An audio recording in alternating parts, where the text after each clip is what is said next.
Written by David Guaspari, our next work, Toil and, is a lighthearted look at the tragic Scottish play, Macbeth. Keep your ears and eyes peeled for a multitude of references sprinkled throughout.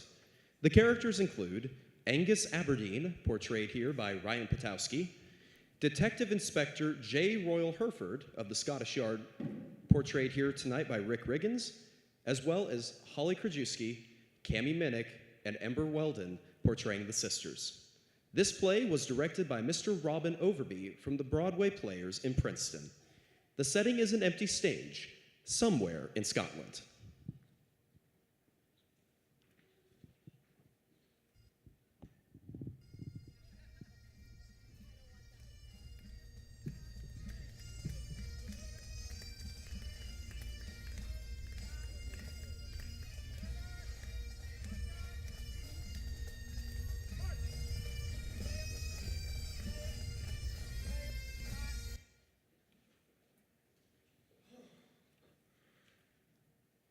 Next. Pestilent fog on the heather, a pestilent fog on the heather. The groans and the cries as each wretched soul dies. Cut! Cut! Oh, we don't seem to be connecting with the material, gloom-wise. They only ever ask a witch to do a silly witchy kitsch. Torture some small animal and cackle while it twitches. For once, we'd like a role that leaves the audience in stitches. Without an aesthetic. My point is dramaturgical, a matter of genre.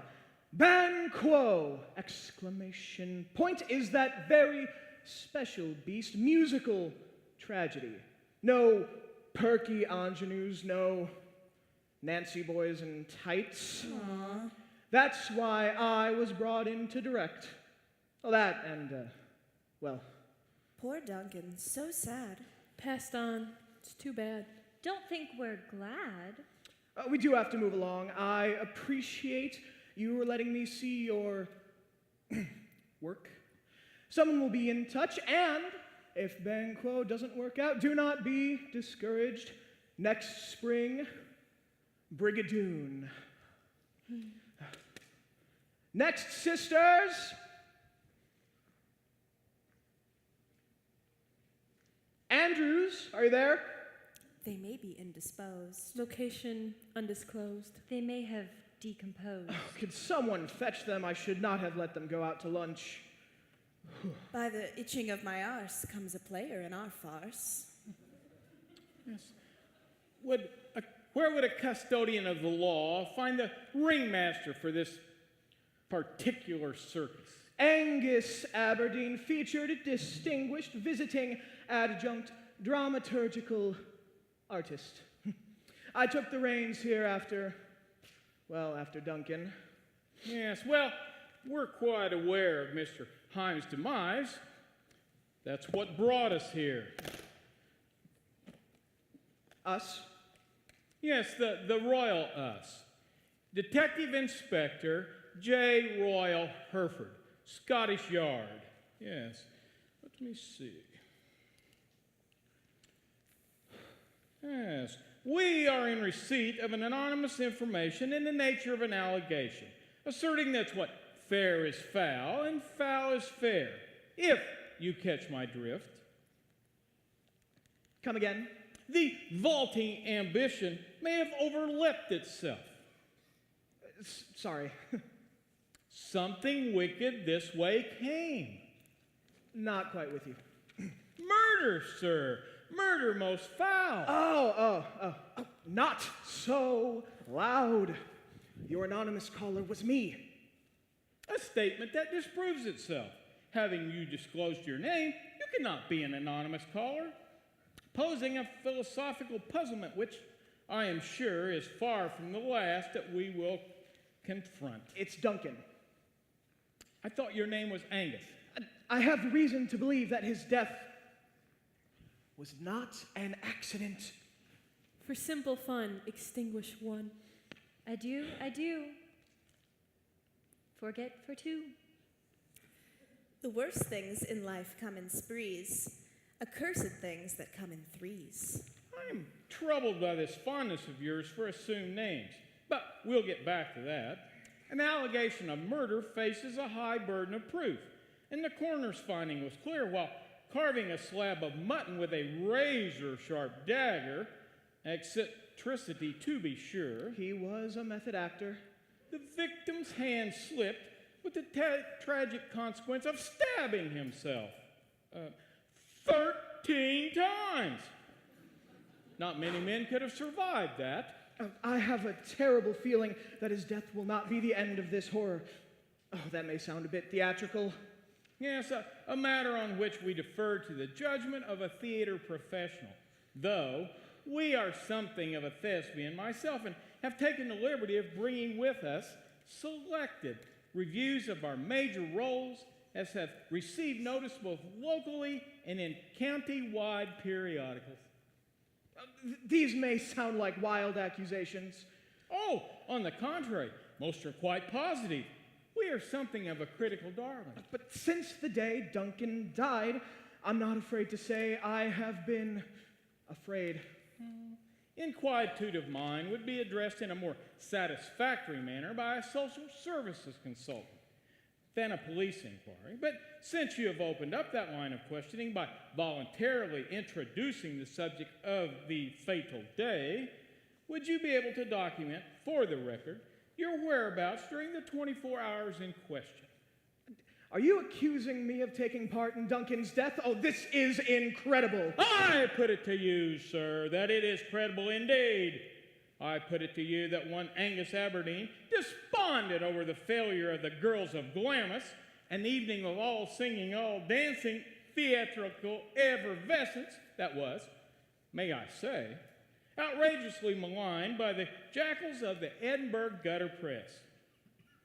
Perhaps you would autograph this playbill. Of course.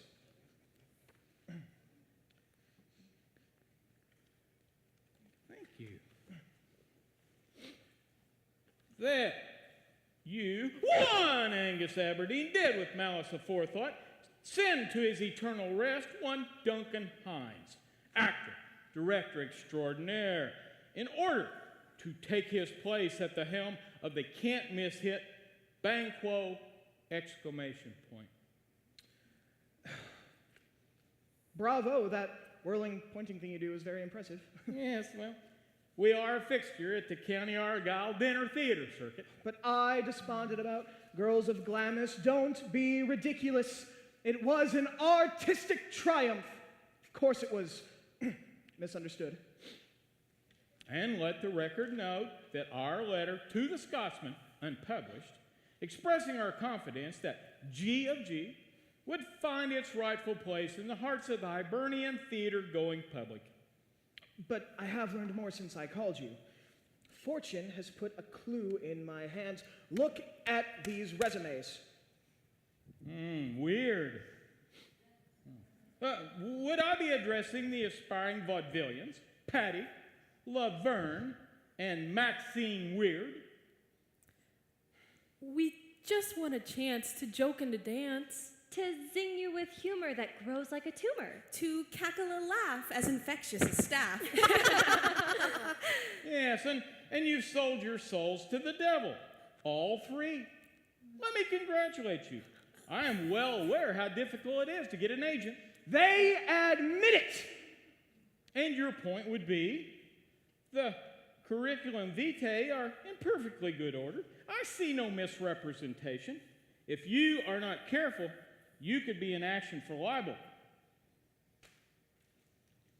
Let me put it again to you, sir, on the evidence of this cast list, written in your own hand, that you have engaged in the perpetration of a crime and an artistic travesty. The late Mr. Hines having cast himself in the key role of Banquo, and that part recently and tragically becoming available, you intend to offer it to one Manx Lufton. Yes, a tenor whose well-known deficiencies begin with, but do not end with, persistent uncertainty in the upper reaches. No devotee of the Inverness theater scene could fancy the man's chances with Banquo's rousing first act finale, Hot Scott. Do, do. wop da da da do do do wop da I da don't da want no hassle. do wop. I don't want no castle. Do wop. If you'll be my vassal. Do wop. Hot Scott! Do. Cut!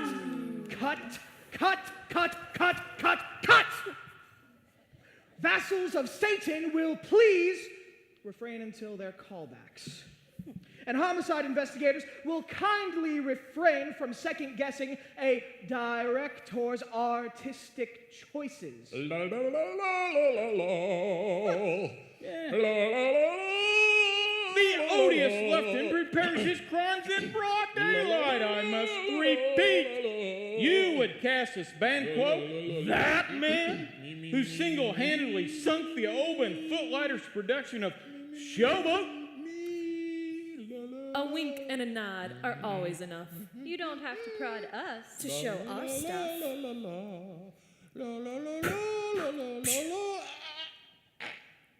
Manx! Nobody move.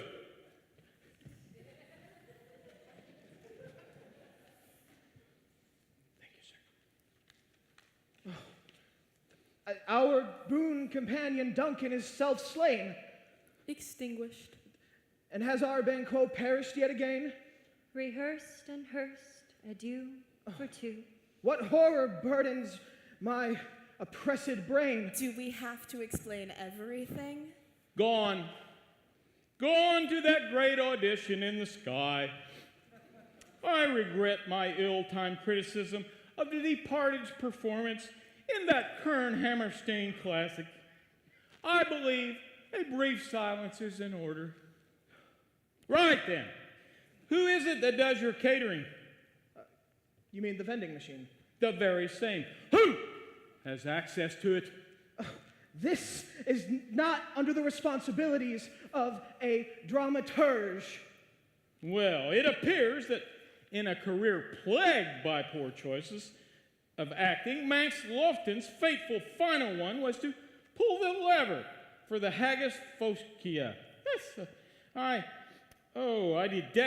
detect in this leftover the piquant bouquet of Eye of Newt. One Duncan extinguished.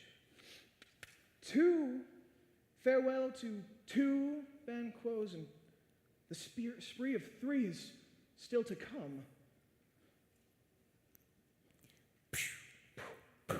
Oh, the Andrews sisters! What could come of them?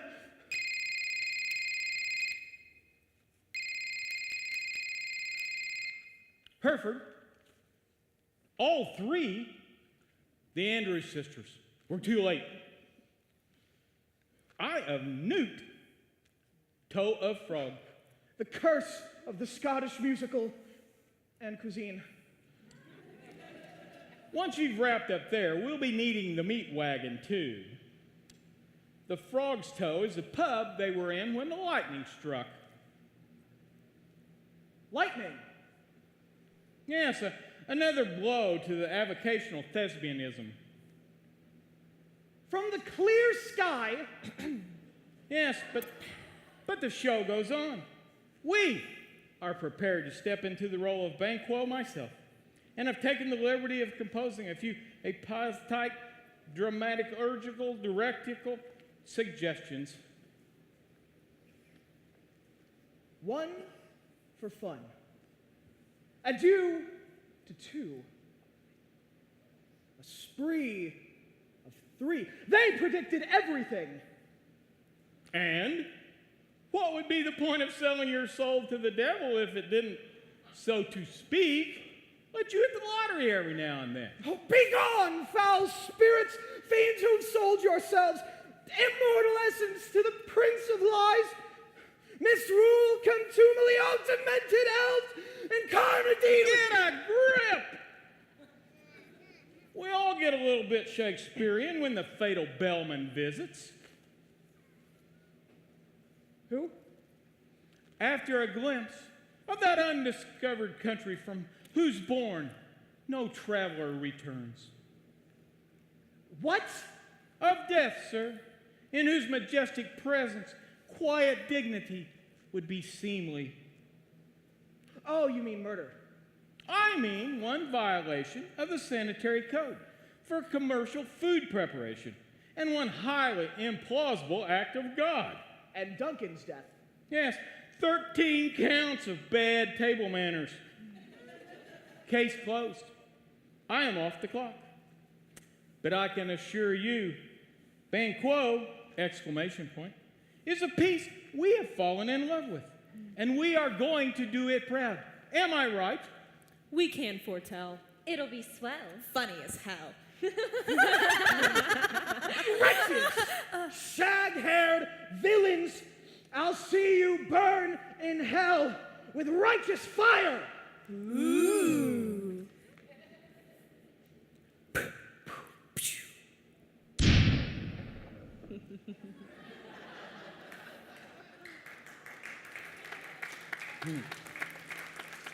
There's something you don't see every day.